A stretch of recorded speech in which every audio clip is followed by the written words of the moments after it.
जय हिंद प्यारे साथियों, कैसे हैं आप लोग। उम्मीद करते हैं कि आप लोग बहुत ही अच्छे होंगे और आप लोगों की तैयारी भी बिल्कुल ज़बरदस्त तरीके से चली हुई। दोस्तों, आपके सामने स्क्रीन पे जो ये पेपर दिख रहा है एसएससी जीडी 2023 के 10 जनवरी के फर्स्ट शिफ्ट का पेपर है। दोस्तों, जो भी साथी 10 जनवरी को पेपर दिए होंगे और किसी कारणवश उनका सिलेक्शन नहीं हो पाएगा तो आप लोग इसको देख सकते हैं कि फर्स्ट शिफ्ट का पेपर है हमारा। दोस्तों, आपको इस पेपर को करने से क्या हुआ कि आपको एक आइडिया मिल जाए कि कैसा कैसा क्वेश्चन जो कि हाल ही में अपडेटेड क्वेश्चन कैसा पूछा जा रहा है। तो इसलिए दोस्तों, आपको प्रीवियस ईयर क्वेश्चन से अपडेट रहना बहुत ही ज़रूरी है। तो चलिए दोस्तों, हम लोग बिना देरी किए हुए अपने प्रैक्टिस सेट को शुरू करते हैं। और दोस्तों, ये हमारा क्लास जो कि नित्य रोज से हमेशा लगातार चलती रहेगा। तो इसलिए दोस्तों, अगर वीडियो में बनना है तो वीडियो को एक बार लाइक कर लीजिए और चैनल को भी जरूर सब्सक्राइब कर लीजिए। दोस्तों, हमारा आज के प्रैक्टिस सेट का पहला क्वेश्चन है कि पेड़ बढ़ता गया, इस वाक्य में प्रयुक्त संयुक्त क्रिया का नाम बताइए। दोस्तों, यहाँ पे क्या हो रहा है कि पेड़ बढ़ता गया है, मतलब अभी पेड़ बढ़ने की बात हो रही, तो बढ़ने की क्या होता है। तो यहाँ पे नित्य, नित्य मतलब हमेशा यानी रोज।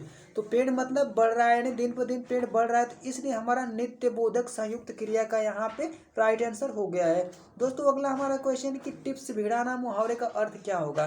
टिप्स भिड़ाना मुहावरे का अर्थ क्या हो जाएगा। तो इसका अर्थ हो जाएगा सिफारिश करवाना। किसी से अगर टिप्स भिड़ाना चाहते हैं तो इसका क्या अर्थ हो जाएगा, सिफारिश करवाना हो जाएगा। तो ऑप्शन नंबर 4 आपका बिल्कुल सटीक आंसर है। चलिए साथियों, देखते हैं कि अगला क्वेश्चन हमारा क्या है। साथियों, हमारा अगला क्वेश्चन है कि निम्न में किस वाक्य में उत्कंठा के सही पर्यायवाची का प्रयोग हुआ है। दोस्तों, उत्कंठा मतलब होता है क्या है, उत्कंठा मतलब दोस्तों होता है कि किसी भी चीज के पाने की इच्छा है, लालसा होती है। तो यहाँ पे आप देख सकते हैं ऑप्शन नंबर हमारा सेकेंड जो कि ग्रीन है। तो इसमें क्या है लिखा गया कि नव्या में अब कोई लालसा शेष नहीं थी, क्या लालसा शेष नहीं। तो इसलिए हमारा ऑप्शन नंबर सेकेंड इस क्वेश्चन का बिल्कुल राइट आंसर हो गया है। चलिए देखते हैं अगले क्वेश्चन की ओर हम लोग। साथियों, हमारा नेक्स्ट क्वेश्चन है कि लकड़ियों का समूह। दोस्तों, आप ध्यान पूर्वक इसको जरूर पढ़िए, क्योंकि दोस्तों जब कंप्यूटर की स्क्रीन पर प्रश्न खुलता है ना तो दिमाग हमारा जो कि 20% काम करना बिल्कुल बंद कर देता है। तो दोस्तों, ये लकड़ियां हैं तो यहाँ पे लड़कियां पढ़ा जाएगा। तो आप लोग जरा ध्यान से क्वेश्चन को पढ़िएगा, ताकि आप 100% क्वेश्चन को पढ़ेंगे तभी जाके आंसर को हिट कर पाएंगे। तो दोस्तों, यहाँ पे क्या है कि लकड़ियों का समूह रेखांकित पद समूह के बदले उपयुक्त शब्द का प्रयोग कीजिए। समूह को के स्थान पर क्या आना चाहिए। दोस्तों, लकड़ियों का जो समूह नहीं होता है, जो भी लकड़ियां होती है वो लकड़ियां समूह में नहीं होती है। किस में होती है, गट्ठर में होती है। जो ढेर सारी लकड़ियों को बांधा जाता है एक में, उसे क्या बोलते हैं, उसको बोलते हैं गट्ठर बोलते हैं। तो इसलिए हमारा गट्ठर बिल्कुल राइट आंसर है। चलिए दोस्तों, हमारा अगला क्वेश्चन है कि निम्नलिखित वाक्य में किस खंड में त्रुटि है। तो दोस्तों, हमारा आ गया यहाँ पे त्रुटि संबंधित क्वेश्चन कि जीवन और साहित्य का घोर संबंध है। तो दोस्तों, जीवन और साहित्य का घोर संबंध कैसे हो सकता है। जीवन और साहित्य का यहाँ पे घोर नहीं होता, घोर होता है किसी की, जैसे कि हम लोग किसी व्यक्ति की जबकि तुलना की जा रही है तो वहाँ पे घोर होगा, घनिष्ठ हो जाएगा। तो इसलिए हमारा यहाँ पे जो कि घोर में त्रुटि है। तो इसलिए हमारा ऑप्शन नंबर 4 बिल्कुल राइट आंसर हो गया है। चलिए देखते हैं अगला क्वेश्चन को हम लोग क्या कहता है। साथियों, हमारा अगला क्वेश्चन है कि सर्वसती की पर्यायवाची शब्द से वाक्य की पूर्ति कीजिए। हमारा वाक्य की प्रातः काल डैश स्त्रोत पढ़ना चाहिए। तो दोस्तों, सरस्वती का पर्यायवाची क्या होगा। तो प्रातः काल शारदा का स्त्रोत्र जो कि आपका पढ़ना चाहिए यानी पढ़िए। तो हमारा जो कि सरस्वती का पर्यायवाची शब्द क्या होता है, शारदा होता है। और क्या होता है, वीणा पाड़ी होता है। और क्या होता है, हंसवाहिनी होता है। ये सभी पर्यायवाची जो किसका, ये सरस्वती का पर्यायवाची है। तो आपको बिल्कुल साइड से भी ध्यान देना है। साथियों, हमारा अगला क्वेश्चन है कि वह व्यक्ति जो विद्यार्थियों को पढ़ाने का कार्य करता है। बहुत ही इजी क्वेश्चन है कि वह व्यक्ति जो विद्यार्थी को पढ़ाने का कार्य करता है, आप उसको क्या बोलते हैं, उसको बोलते हैं शिक्षक। दोस्तों, देख सकते हैं ये ओरिजिनल क्वेश्चन पेपर है। आप लोग को एक आइडिया मिल सकता है कि कैसे यह तैयारी करें, क्या हम लोग पढ़ें क्या ना पढ़ें। तो इसलिए आपको इस पेपर से एक तरह से आइडिया मिल जाएगा और आप लोग खुद ही इतना आप जानकार हैं कि आप लोग कुछ भी इसको कर सकते हैं और अपने हिसाब से तैयारी को भी कर सकते हैं। किसी की ज़रूरत भी आपको नहीं पड़ेगी। दोस्तों, हमारा अगला क्वेश्चन कहता है कि जो कहा ना जा सके उसको क्या एक शब्द में कहते हैं। जो कहा ना जा सके उसको एक शब्द में क्या कहते हैं, उसको बोलते हैं एक शब्द में अकथ्य। और मतलब तो पहले नहीं हो जाएगा, आप यहाँ से पकड़ लेंगे।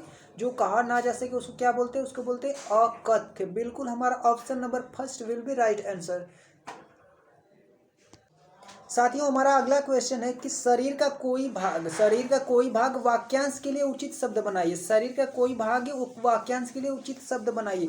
तो शरीर का कोई भाग, उसके लिए एक वाक्यांश के लिए उचित शब्द हमारा हो जाएगा अवयव हो जाएगा। क्या हो जाएगा, शरीर का कोई भाग या फिर अवयव, इसको हम लोग बोल सकते हैं। तो ये हमारा राइट आंसर फर्स्ट हो गया है।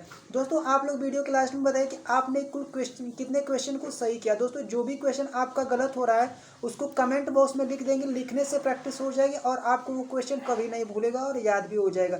तो दोस्तों प्रयास कीजिए कि जो भी क्वेश्चन आपका गलत हो रहा है उस क्वेश्चन को कमेंट बॉक्स में लिख के उसका आंसर भी जरूर लिखना है। चलिए देखते हैं कि अगला क्वेश्चन हमारा क्या कहता है। अगला हमारा क्वेश्चन है दोस्तों कि निम्नलिखित वाक्य से किस खंड में अशुद्धि है, यानी यहाँ पे त्रुटि संबंधी आज्ञा वर्तने से निम्नलिखित वाक्य में किस खंड में अशुद्धि है। तो गौतम बुद्ध ने पाली भाषा में उपदेश दिया। तो दोस्तों गौतम बुद्ध ने पाली, आप देख सकते हैं कितना यहाँ पे ज़्यादा बहुत ही जरा सा है त्रुटि क्या है, पाली शब्द में क्या त्रुटि है, यहाँ पे जो ल पे बड़ी ई की मात्रा है पाली वो क्यों नहीं लिखा जाए। पाली दोस्तों आपका ऐसे लिखा जाएगा, छोटी ई की मात्रा रहेगा। तो क्या गौतम बुद्ध ने पाली भाषा में जो कि उपदेश दिए, तो हमारा पाली जो कि इसमें गलत वर्तनी है, तो इसलिए हमारा ऑप्शन नंबर 3 इसमें राइट हो गया है। चलिए देखते हैं नेक्स्ट क्वेश्चन को। साथियों हमारा अगला क्वेश्चन है कि कर्ण खाने बीच मिठाई लाया। क्या हमारा अगला क्वेश्चन है कि कर्ण खाने बीच मिठाई लिया है। फिर उसके बाद उपरोक्त वाक्य में कारक संबंधी त्रुटि आपसे पूछा है। किससे संबंधित, कारक संबंधी। आपको इतना ध्यान देना है कि कारक संबंधी त्रुटि पहचान कर शुद्ध कीजिए। दोस्तों मिठाई में इसमें क्या कारक है, देखिए कर्ण खाने के लिए मिठाई लाया, मिठाई लाया इसमें कारक क्या है, के लिए। क्या कर्ण जो कि मिठाई किस लिए लाया, मिठाई लाया वो खाने के लिए, तो इसलिए हमारा जो कि ऑप्शन नंबर 4 सही हो गया है। चलिए दोस्तों देखते हैं कि अगला क्वेश्चन क्या है। साथियों आ गया आपका जो कि आपका एग्जाम में प्लस पॉइंट वाला खंड, क्या गद्यांश। गद्यांश दोस्तों एक ऐसा विषय है कि आप लोग अगर इसमें एक गद्यांश अच्छे से बैठ गया है तो पांचों गद्यांश को कर ले जाएंगे। अगर दोस्तों एक भी गद्यांश इसमें से नहीं बैठा, यानी शुरू वाला भी नहीं बैठा, दोस्तों इसमें आप हड़बड़ा के क्या कर दें कि एक आध दो गद्यांश तो गलत होना ही होना है। तो इसलिए दोस्तों इस क्वेश्चन को बहुत ही ध्यानपूर्वक पढ़िएगा। जो भी गद्यांश वाला टॉपिक आता है तो बहुत ही ज़्यादा थोड़ा सा टाइम लगे पर दोस्तों आप सही करके जाइएगा। तो चलिए देखते हैं गद्यांश में क्या है। तो हमारा दिया गया रिक्त स्थान की पूर्ति के लिए सबसे उपयुक्त विकल्प का चयन कीजिए। दोस्तों आपसे अगर एग्जामिनर थोड़ी सी चालाकी यहाँ पे लगाएगा तो क्या करना देगा, तो आप लोग सबसे पहले जब गद्यांश का सेक्शन खोलेंगे तो यहाँ पे आप लोगों को फर्स्ट ऑप्शन ही दिया रहेगा। पर दोस्तों आपको इतना प्रेशर हो जाएगा ना कि एग्जाम वाला यहाँ पे क्या लिख देगा, रिक्त स्थान या फिर सेकेंड थर्ड लिख देगा। तो सेकेंड यानी थर्ड के लिए सबसे उपयुक्त विकल्प का चयन करें और आप दोस्तों घबराहट में क्या करेंगे, फर्स्ट वाला ही ऑप्शन जो कि चूज करके चले जाएंगे, जो कि आपका गलत हो जाएगा। इसलिए दोस्तों आपको यहाँ पे जो लिखा गया है कि रिक्त स्थान 1 की पूर्ति के लिए सबसे उपयुक्त विकल्प का चयन किए, तो ये दोस्तों क्वेश्चन पढ़ना सबसे बड़ी बात है। तो चलिए देखते हैं हम लोग इसमें क्या होता है। साथियों हमारा गद्यांश क्या कह रहा है, हमारा गद्यांश कि मैत्री भाव सकारात्मक था, मैत्री भाव सकारात्मक था, डैश वर्ग में गिना जाता है। दोस्तों जिसका भी भाव सकारात्मक होता है, अच्छा भाव होता है, उसको किस में गिना जाता है, किस वर्ग में गिना जाता है, तो उसको उच्च में, उच्च मतलब अच्छा कुल में गिना जाता है। तो जिसका भी भाव अच्छा रहेगा तो उसको कैसे गिना जाएगा, उच्च वर्ग में गिना जाएगा। तो इसलिए हमारा ऑप्शन नंबर 3 इसमें बिल्कुल सही जवाब हो गया है, उच्च सही हो गया। चलिए देखते हैं कि अगला गद्यांश हमसे क्या कहता है। देखिए दोस्तों यहाँ पे क्या आपसे पूछा है कि रिक्त स्थान 3 की पूर्ति के लिए सबसे उपयुक्त विकल्प चयन किए। दोस्तों आपको ये जो रिक्त स्थान नंबर जरूर पढ़ लेना है ताकि दोस्तों आप गलत ना करें, ये बहुत ही ज़्यादा इंपॉर्टेंट है। लोग अक्सर इसको छोटी छोटी बातों को ध्यान नहीं दे रहे, पर दोस्तों आपको सिलेक्शन लेना है तो इतना जरूर ध्यान से पढ़ना होगा। चलिए देखते हैं कि 3 में क्या भरा जाएगा। हमारा 3 क्या है दोस्तों, हमारा 3 यहाँ पे ये तो आपको गद्यांश दिख गया, इसमें क्या भरना है 3 नंबर हमारा जो कि रेखांकित खंड है।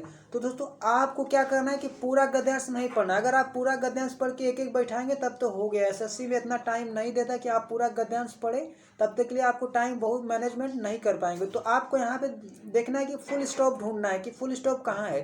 तो देखिए यहाँ पे जिसके कारण हमें कभी डैश ना हो, तो क्या होना चाहिए, जिसके कारण हमें कभी ना हो क्या होना चाहिए, पश्चाताप। क्या होना चाहिए, पश्चाताप।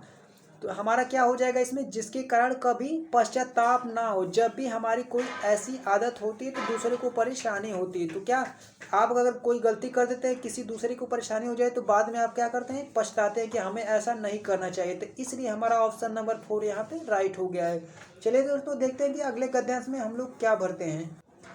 चलिए दोस्तों देखते हैं हमारा अगला गद्यांश यहाँ पे कि रिक्त स्थान 5 की पूर्ति के लिए सबसे उपयुक्त विकल्प का चयन कीजिए। यानी 5 नंबर वाले जो कि हमारा रेखांकित खंड है वहाँ पे क्या भरा जाएगा। 5 नंबर हमारा यहाँ पे है। तो मनुष्य तो डैश प्राणी है। मनुष्य कैसा प्राणी है? मनुष्य भयानक परेशान प्राणी हो नहीं सकता, परेशान हो नहीं सकता, दिखावा प्राणी कोई नहीं हो सकता। मनुष्य कैसा प्राणी है? सामाजिक प्राणी है। कैसा प्राणी है मनुष्य? सामाजिक प्राणी है। इसलिए हमारा ऑप्शन नंबर 3 बिल्कुल सामाजिक प्राणी है। तो दोस्तों कैसा लगा प्रैक्टिस सेट? आप लोगों की तैयारी के लिए कैसा रहा? आप लोग इस कमेंट बॉक्स में जरूर कमेंट करके बताइएगा। इसके बाद हम लोग इस पेपर को पूरा हल करेंगे। तो अभी हिंदी के खंड को हल किए थे। इसके बाद हम लोग क्या मैथ का हल करेंगे, रीजनिंग का हल करेंगे और जीके को भी हल करेंगे। तो दोस्तों आप लोग कमेंट बॉक्स में जरूर कमेंट बताइएगा कि हमको कराना चाहिए कि नहीं कराना चाहिए, आपको बेनिफिट है कि नहीं बेनिफिट है। तो चलिए दोस्तों हम लोग मिलते हैं नेक्स्ट प्रैक्टिस सेट में। तब तक के लिए सभी साथियों को जय हिंद। जय